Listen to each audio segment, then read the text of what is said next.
मंदिर हो या दरगाह, उनके बाहर बैठे हुए गरीब लोगों को आपने कई बार मदद की होगी, उन्हें कोई सहायता दी होगी, कपड़े दिए होंगे, पैसे दिए होंगे, हमेशा देते भी आते हैं। लेकिन अब आप अगर इंदौर में रहते हैं तो ऐसा करने पर आपको जुर्माना लग सकता है, जुर्माना आपको भरना पड़ेगा। पहले 1 तारीख तक आपको समझाया जाएगा। अगर आप किसी की मदद करते हुए मंदिर या दरगाह के बाहर पाए गए, पहले समझाया जाएगा, लेकिन 1 जनवरी के बाद आपके खिलाफ कार्रवाई कड़ी होती नजर आएगी। ऐसा क्यों, देखिए इस रिपोर्ट।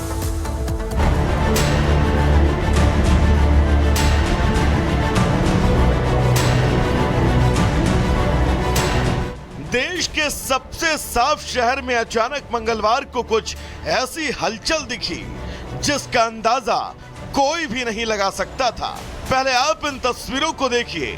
कुछ बुजुर्गों को सरकारी गाड़ी में भरा जा रहा है तो कुछ बुजुर्गों को एक जगह से जबरन उठाया जा रहा है। यही नहीं, अब इस तस्वीर को भी देखिए। कुछ लोग फुटपाथ पर बैठे हैं, लेकिन आखिर इंदौर में प्रशासन ऐसा क्यों कर रहा है? कौन है ये लोग जिन्हें सड़कों से हटाया जा रहा है? दरअसल जिन लोगों पर कार्रवाई हो रही है वो कोई और नहीं बल्कि इंदौर की सड़कों पर भीख मांगने वाले लोग हैं। और ये कार्रवाई इसलिए हो रही है क्योंकि इन भिखारियों का लिंक ड्रग की तस्करी से जोड़ा जा रहा है।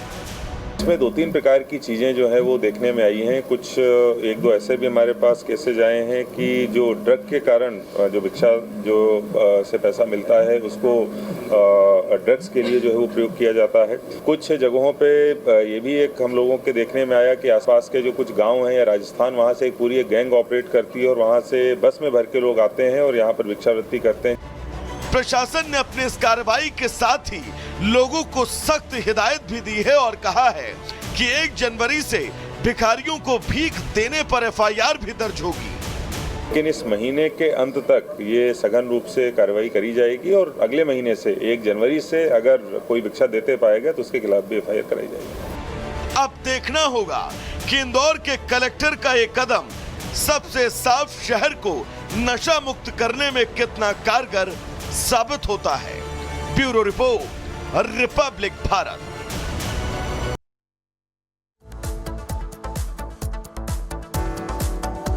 तो बिल्कुल इस तस्वीर के बीच अब बड़ा सवाल यह है कि क्या भीख मांगना अपराध है? दरअसल केंद्र सरकार में भिक्षा देने पर कोई भी कानून नहीं है। मध्य प्रदेश भिक्षावृत्ति निवारण अधिनियम 1973 के तहत अब कार्रवाई की बात की जा रही है। BNS की धारा 133 के तहत सार्वजनिक परेशानी भिक्षावृत्ति को जो है वो माना गया है। भीख मांगना एक इसके तहत दंडनीय अपराध है। पहली बार पकड़े जाने पर 2 साल की सजा आपको हो सकती है और अगर आप दूसरी बार पकड़े गए तो 10 साल की सजा आपको हो सकती है। और यही वजह है कि अब लगातार इंदौर के अंदर इस एक्शन पर सरकार आगे बढ़ती हुई नजर आएगी।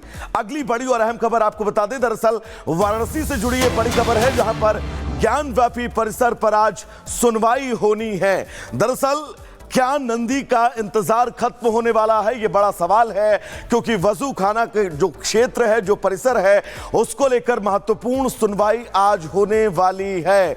वजू खाने के ASI सर्वे पर आज सुनवाई होगी क्योंकि हिंदू पक्ष की यह मांग है कि वजू खाने का भी ASI सर्वे पुरातत्व विभाग सर्वे करे।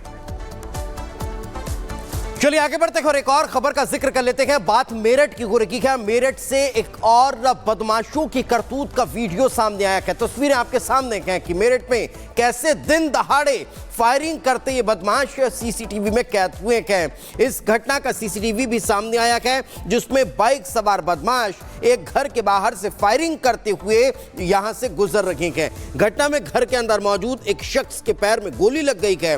मामला पुरानी रंजिश का बताया जा रहा है, जिसके बाद घर के बाहर गोलियां बरसाई गई हैं। आप तस्वीरें आप देख सकते हैं कि कैसे ये बदमाश बाइक से गुजरते हुए गोलियां बरसाते हुए CCTV में कैद हुए हैं। पुलिस अब इसी CCTV के आधार पर कार्रवाई की बात कह रही है। तो बिल्कुल दर्शकों, अब आगे बढ़ेंगे और एक तस्वीर हम आपको मुंबई की दिखाएंगे जहां पर तेज रफ्तार का कहर देखने को मिला है। मुंबई में एक बाइक सवार ने एक बुजुर्ग को टक्कर मारी हो और ये सर्कल के अंदर आप नजर दौड़ाइएगा। अंधेरी पूर्व इलाके की ये तस्वीर है। तेज रफ्तार बाइक ने सड़क पार कर रहे एक बुजुर्ग को टक्कर मार दी। हादसे में बुजुर्ग के सर पर गंभीर चोट आई है। 13 दिसंबर रात 8 बजे की घटना बताई जा रही है। सीसीटीवी फुटेज के जरिए आप देख सकते हैं कि तेज रफ्तार बाइक सवार ने कैसे एक बुजुर्ग को टक्कर मार दी जो इस दौरान सड़क पार कर रहा था। यह वो तस्वीर है जिस तस्वीर के जरिए आप समझिए कि तेज रफ्तार बाइक सवार शख्स एक बुजुर्ग को टक्कर मारता है और वहां से 9-2-11 हो जाता है। फिलहाल पास में लगे सीसीटीवी कैमरे में यह पूरी घटना कैद हुई है।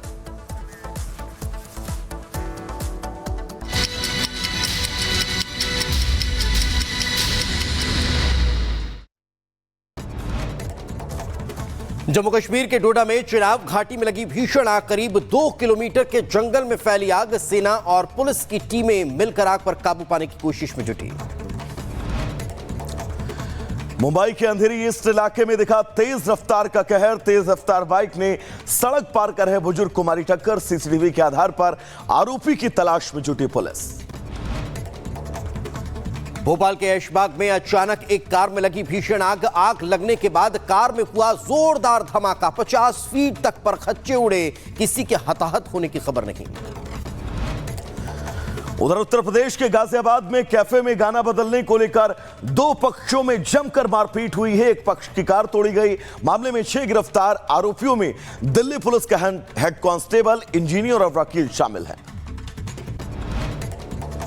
तो वहीं उत्तर प्रदेश के मेरठ में ताबड़तोड़ फायरिंग का वीडियो सामने आया है। जेल से छूटकर आए आरोपी के घर पर बदमाशों ने दनादन फायरिंग की। एक युवक के पैर में गोली लगी। पुलिस मामले की जांच में जुटी है। दिल्ली के नरेला में 2 पक्षों के बीच गोलीबारी। 10 साल के बच्चे को गोली लगी। गंभीर हालत में अस्पताल में भर्ती। पुलिस मामले की जांच में जुटी। वहीं मध्य प्रदेश के छतरपुर में दुकान के सामने पार्किंग को लेकर विवाद हो गया। दुकानदार ने बाइक सवार पर धारदार हथियार से हमला करने की कोशिश की। वीडियो वायरल होने के बाद अब पुलिस ने दोनों आरोपियों को गिरफ्तार कर लिया। गाजियाबाद में गंग नहर किनारे सूटकेस में मिला बच्चे का शव। इलाके में दहशत का माहौल। पुलिस मामले की जांच में जुटी। बात बिहार के सीतामढ़ी की कर लेते हैं, जहां गैंगस्टर विकास झा और कालिया डॉन गैंग का शॉप शूटर विजय झा गिरफ्तार हुआ है। पुलिस को 3 सालों से इसकी तलाश थी। निमरा थाना के पास से पुलिस ने दबोचा। उत्तर प्रदेश के महोबा में सड़क हादसे में महिला कांस्टेबल की मौत। तेज रफ्तार डंपर के कार में टक्कर मारने से हादसा। चालक की हालत बहुत गंभीर। यूपी के शाहजहांपुर में ओवर ब्रिज पर टैंकर ने बाइक सवार को कुचला। हादसे में 2 लड़कियों समेत 3 की मौत हो गई। टैंकर चालक गिरफ्तार हुआ। उत्तर प्रदेश के हमीरपुर में महिला कांस्टेबल की कार को ट्रक ने मारी टक्कर। हादसे में महिला कांस्टेबल की मौके पर मौत। ट्रक चालक गंभीर रूप से घायल। प्रधानमंत्री नरेंद्र मोदी के मध्य प्रदेश के दौरे से पहले एक्शन में पुलिस प्रशासन नजर आ रहा है। चेकिंग के दौरान एक कमरे में मिले 20 से ज्यादा लोग। पुलिस ने पूछताछ के लिए सभी को हिरासत में लिया। 25 दिसंबर को खजुराहो में प्रधानमंत्री नरेंद्र मोदी का कार्यक्रम। उत्तर प्रदेश के बलिया में बीजेपी के कैंप कार्यालय पर चला बुलडोजर। अतिक्रमण कर बनाए गए कार्यालय पर कार्रवाई। जिला उपाध्यक्ष ने अपनी सरकार पर जताई नाराजगी।